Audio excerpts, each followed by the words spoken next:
Hello student, প্রশান্ত academy চ্যানেলে তোমাদের স্বাগত জানাই। আজকে আমি আলোচনা করব একাদশ শ্রেণী ফার্স্ট সেমিস্টার 2024-25 নতুন সেশনে যে সেমিস্টার ওয়াইজ পরীক্ষা শুরু হচ্ছে। প্রথম পরীক্ষা হবে সেপ্টেম্বরে। সেই সেপ্টেম্বরে ইতিহাসের প্রথম অধ্যায়ের আমি পার্ট 1 হিসেবে একটা এমসিকিউ এর সাজেশন ভিডিও প্রস্তুত করেছি। সেই সাজেশন ভিডিও তোমাদের সামনে তুলে ধরলাম। তোমরা জানোই যে আমার সাজেশন ভিডিও হুবহু কমন আসে, তাই স্কিপ ছাড়া পূর্ণাঙ্গ ভিডিওটি দেখবে।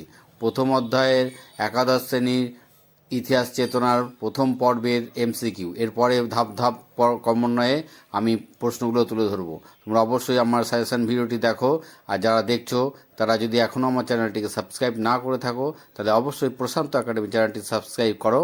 আর নতুন নতুন প্রত্যেকটা সাবজেক্টের টপিক ওয়াইজ এমসিকিউ যেগুলো পরীক্ষায় আসবে তার সাজেশন ভিডিও আমি আমার এই চ্যানেলে তুলে ধরবো। তোমরা অবশ্যই আমার চ্যানেলটি দেখতে থাকো, প্রশান্ত একাডেমি। এমসিকিউ সাজেশন কোশ্চেন: প্রাক ইতিহাস শব্দটির অর্থ কী? ইংরেজি প্রি হিস্ট্রি কথাটি প্রথম ব্যবহার করেন কে? প্রাগ ঐতিহাসিক যুগ ইতিহাসের প্রধান উপাদান কী? প্রাক ইতিহাস শব্দটির অর্থ কী? সবচেয়ে পুরনো জীবাশ্মটি আবিষ্কার হয়েছিল কোথায়? এই প্রশ্নগুলোর উত্তর সব আমি করে দিয়েছি, তোমরা ভালো করে দেখে নেবে।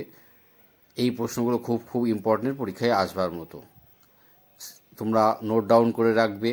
আমি পর্ব 1 পর্ব 2 এইভাবে আমি সমস্ত ভিডিওগুলো তোমাদের সামনে তুলে ধরবো। আর যারা নিয়মিত দেখছো তারা অবশ্যই আমার চ্যানেলটি সাবস্ক্রাইব করে রাখবে। রেডিও কার্বন ডেটিং পদ্ধতি আবিষ্কার কর্তাকে? প্রত্নতাত্ত্বিক উপাদানে ভাগ করা যায় কয় ভাগে? হাইরোগ্লিফিক প্রাচীন কোন কোন ভাষায় লেখা ছিল? পৃথিবীর প্রাচীনতম মহাকাব্যের নাম কি? প্রাচীন ইউনিফর্ম লিপির ব্যবহার করত কারা? ইন্ডিকা গ্রন্থের রচয়িতা কারা বা কে? ভারতের অল্টার্ন স্টাডিজ বা যে এই গ্রন্থের প্রকাশক প্রথম কে প্রকাশ করেন? আমির খসরু রচিত গ্রন্থটির নাম কি? জিয়াউদ্দিন বার্নি রচিত দুটি গ্রন্থের নাম?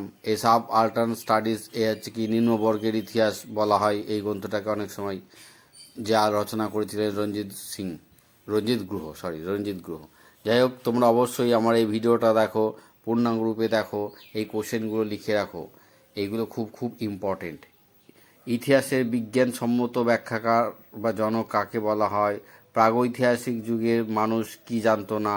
হিস্টোরিয়া শব্দটি কোন শব্দ থেকে উদ্বুদ্ধ হয়েছে? কার লেখা কোন গ্রন্থ থেকে কাশ্মীরের ইতিহাস সম্পর্কে জানা যায়? কিউনিফর্ম লিপির অপর নাম কি? আধুনিক ইতিহাস তত্ত্বের জনক কাকে বলা হয়? প্রশান্ত একাডেমির চ্যানেলে তুলে ধরা এই প্রশ্নগুলো খুব খুব ইম্পর্টেন্ট, পরীক্ষায় আসবে। তাই তোমরা অবশ্যই আমার চ্যানেলটি দেখো আর সাবস্ক্রাইব করে দাও, আর অন্যান্য ভিডিওর জন্য অপেক্ষা করতে